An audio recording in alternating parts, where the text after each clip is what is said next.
it'll decorate you and embellish you no matter who you are, make your facial expression much more beautiful. And then a keen sense of justice toward all people. Now, a keen sense of justice. In other words, being just with another person even when it's to your disadvantage to do so. What a wonderful thing that is, and how that does endear you to other people when they know very well that your being just with them is costing you something. Do it. There's no particular virtue in being just with the other fellow when you're benefiting by it. And do you have any idea how many people there are that are just fair and just and honest only when they know it's going to come back to them in one way or another? How quickly they'd be dishonest if it was profitable to them to do it? Well, I wouldn't give you the percentage. I'd hate to tell you what I think it is. It's much too high. People who are like that. Keen sense of justice toward all people at all times. And then next one, sincerity of purpose. Nobody likes a person who is obviously insincere in what he says and does, who's trying to be something that he's not, who's saying something that doesn't represent his inner thoughts, and you know that's true. It's not as bad as out and out lying, but it's the first cousin to it, lacking of sincerity of purpose. Then versatility. A wide range of knowledge of people and the world events outside of one's immediate personal interest. You take a person who doesn't know anything except about one thing, and you'll find a person that will be boresome the moment he gets out of that field. Now you don't have to use your imagination very much to think of somebody that you know of that he's got his nose so closely to the grindstone in some one thing that he knows nothing about anything that's going on outside of that. And he'll not be interesting as a conversationalist nor in any other way unless he has a wide enough a range of things generally to be able to talk to you about the things that interest you. You know the best way in the world to make yourself liked by other people? Yes. Talk to them about the things that interest them. That's it. And incidentally, if you talk to the other fellow about things that interest him, when you get around to talking about things that interest you, he'll be a receptive listener, much more so. And then tactfulness in speech and manner. Now, you don't have to, in your speech and in your manner, you don't have to reflect by your mental attitude, by your words, everything that goes on in your mind. If you do that, why, you'll be an open book and everybody can read you at will. And sometimes they'll read you when you wish they hadn't. Tactfulness in your speech and in your attitude toward other people. You can always be tactful. You know, like drivers on the road when the other fellow skins your fenders, and you know how tactful they are when they jump out and run around to see how much damage is done. Maybe 10 cents worth of the paint's been knocked off, and they do $100 worth of damage cussing one another out. You know, some of these days I'm going to have the experience of seeing two fellows collide on the highway, and they're going to jump out and apologize, each one claiming it was his fault and wanting to pay the bill. When I do, I don't know what's going to happen to them, but I'm going to see that some of these days. Tactfulness. You'd be surprised how much you can do with people if you're just tactful with them. Oftentimes, instead of telling people to do things or asking them to do things, requesting them to do things or demanding them to do things, it might be very tactful and helpful if you requested them and asked them if they would mind doing things. Even though you're in authority to give them an instruction, it's still better to ask if they would mind doing certain things. One of the most outstanding employers I ever knew never gave any of his employees direct instructions. That was Andrew Carnegie. He always asked his associates and his employees, even the humblest, if they would mind doing something for him. Or would it be convenient? Or would it be suitable? Never ordered them to do anything, but asked them always. No wonder he got along so well with people. No wonder he was so successful. Then the promptness of decision. Now, nobody can be very well liked and have a very pleasing personality who always puts off making a decision when he has all of the facts before him and ought to make the decision right on the spot. I don't mean by that they should go off half-cocked or should render snap judgments, but when they have all of the facts and the time has arrived for a decision, get in the habit of making those decisions. And if you make one that's wrong, you can always reverse it. And don't be too big or too little to reverse yourself when you find out that you should reverse yourself. There's a great advantage in being fair enough with yourself and with the other fellow to reverse yourself if you've made the wrong decision. And of course, I don't need to make much comment on number 13, faith in infinite intelligence. You know what your faith is there. You should rate very high If you are following your religion, whatever it is, faithfully, you should rate very high on that one. But you'd be surprised how many people there are that give lip service to this question of faith and infinite intelligence and don't do very much about it outside of lip service. And this lip service is not so loud that you can hear it very far away. They don't indulge in any very outstanding acts backing up their alleged belief in infinite intelligence. I don't know how the Creator feels about it, but you know, I believe that an ounce of acts is worth 1,000,000 tons of good intentions or belief. Just one act.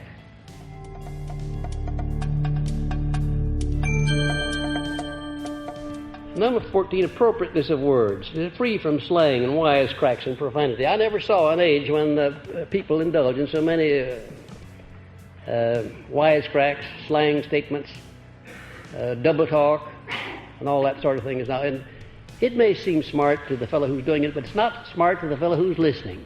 He may laugh at it, but he's not going to be impressed with the fellow that engages too much in these wisecracks.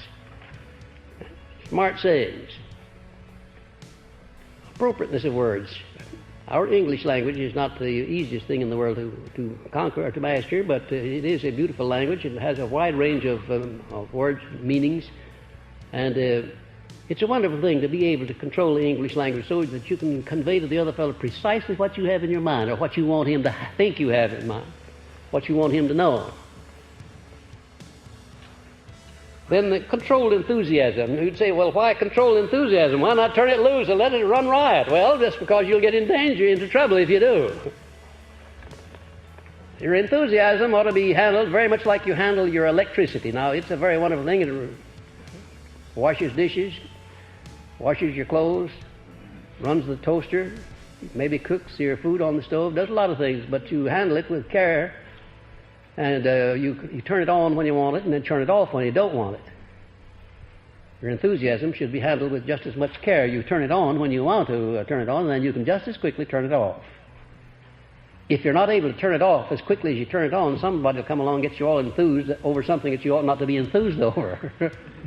Did you ever hear that happening? And boy, what a sucker you will be at that time for his prey, whatever he wants to do. You can be too enthusiastic with the other fellow where you wear him out.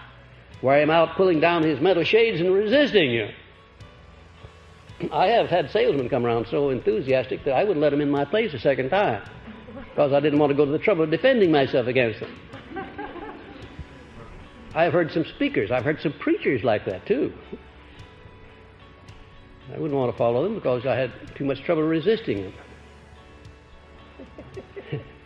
them. I don't get any notions. You know the type I'm talking about, the fellow that just absolutely turns his enthusiasm battery loose and goes off and leaves it. And all you can do is to run away from it or try and turn it off. And now the man that does that's not going to be popular, but the man who can turn on his enthusiasm at the right time, the right amount, and then turn it off at the right time, that's the man that's going to be considered to have a pleasing personality. And incidentally, if you're not able to exude enthusiasm when you want to, you certainly are not going to be considered a pleasing personality, because there are times when you definitely need it. In teaching or in lecturing or in speaking or in ordinary conversation or in selling or almost anything that you're doing in human relationships requires a certain amount of enthusiasm at times. And enthusiasm is one of those things you can cultivate. It's just like all these other qualities. There's only one quality in here that you can't cultivate. I'll see if you can find it. This was the one that Andrew Carnegie said he could give you every one of the others except that one. Personal magnetism, that's right, exactly. You've got just so much of that, even that's subject to control and to transmutation too. But that's something that one person can't give to another. Now, controlled enthusiasm, and then good clean sportsmanship. Being a sportsman about everything. You're not going to win all the time in life. Nobody can do that. There are going to be times when you lose. When you lose gracefully and graciously.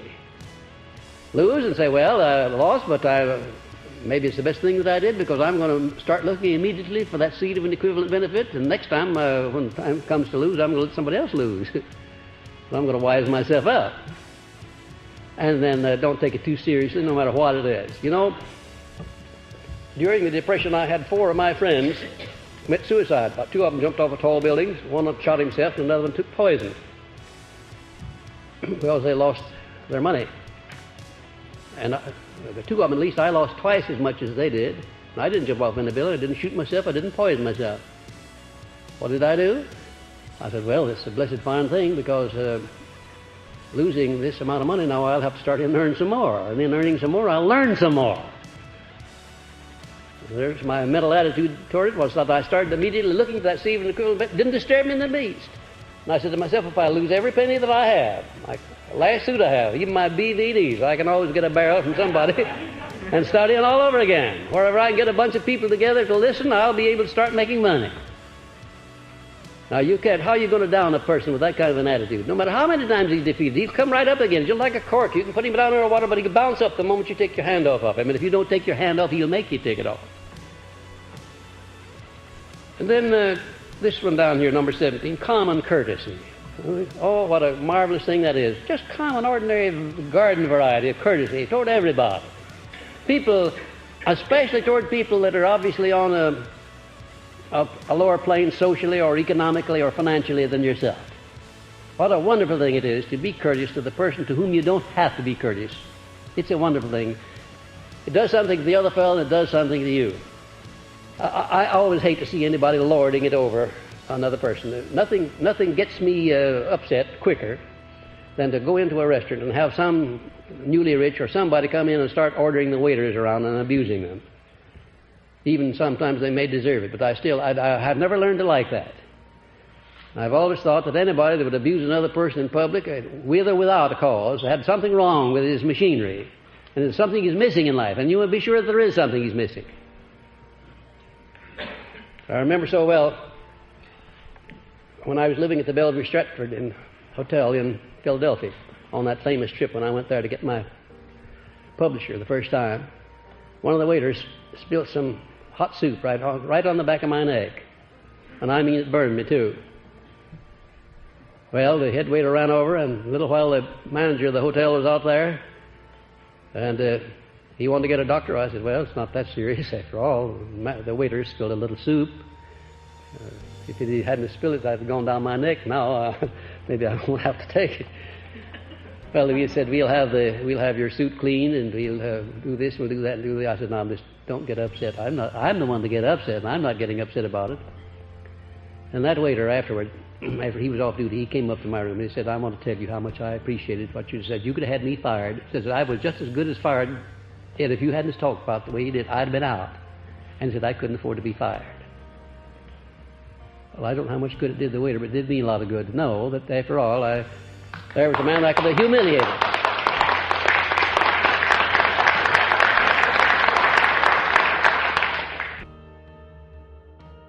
As far as I know, I have never intentionally in my whole life humiliated anybody for anything whatsoever. Never, as far as I know. I may have done it unintentionally. And I feel good to be able to say that. I feel good to have that attitude toward people. And you know, it comes back to me because the people have that attitude toward me too. They don't want to humiliate me. Why? Because you get back from people by what you send out. You're a human magnet, and you're attracting to you the sum and the substance of what goes on in your heart and soul. Then appropriateness of personal adornment. That's important to anybody in public life. Now, I have never been too fussy about that. I've never used formal clothes except on very few occasions. Formal clothes, there are times, however, when it's appropriate, perfectly appropriate, for you to adjust and to have. But ordinarily, if you use good taste, and ordinarily the best dressed person is the one that's dressed so that if you were told to describe how he or she was dressed later on, you couldn't do it. You'd say, all I know was he looked nice or she looked nice. Appropriateness of personal adornment, then good showmanship.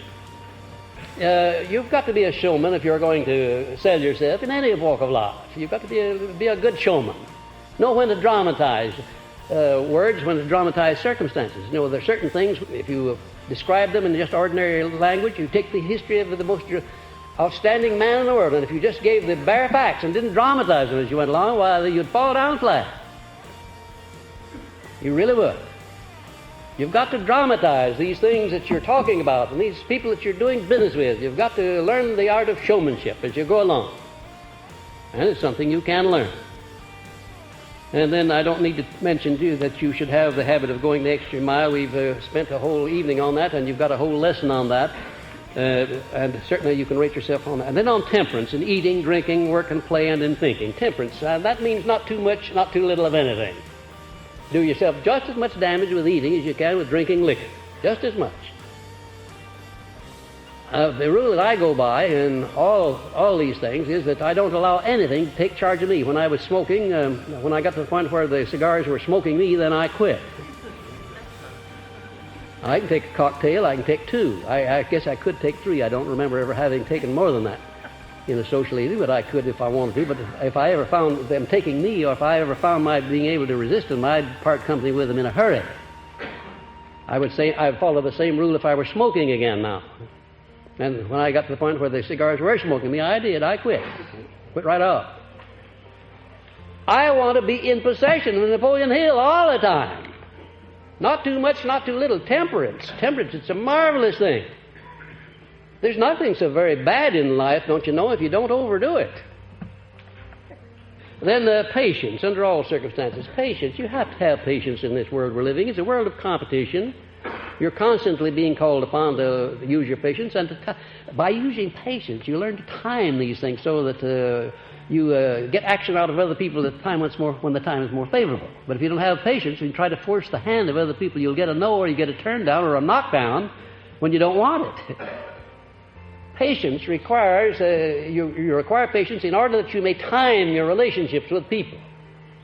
And you have to have a lot of patience. You have to be able to control yourself at all times. Most people don't have much patience, you know. You can you take the average person, take the majority of people. You can make them mad in 2 seconds. All you've got to do is say the wrong thing. Or do the wrong thing.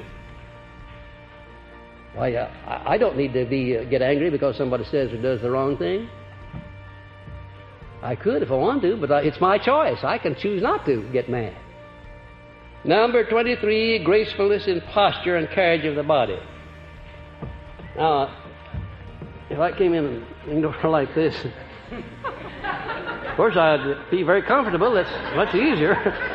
But it's finer for me to stand up like this, look like I can stand straight without leaning on anything. Slump around and be careless in your posture. Marchie is one who is not very particular about his own personal appearance and so forth. It's a good idea to have gracefulness in posture and carriage of the body.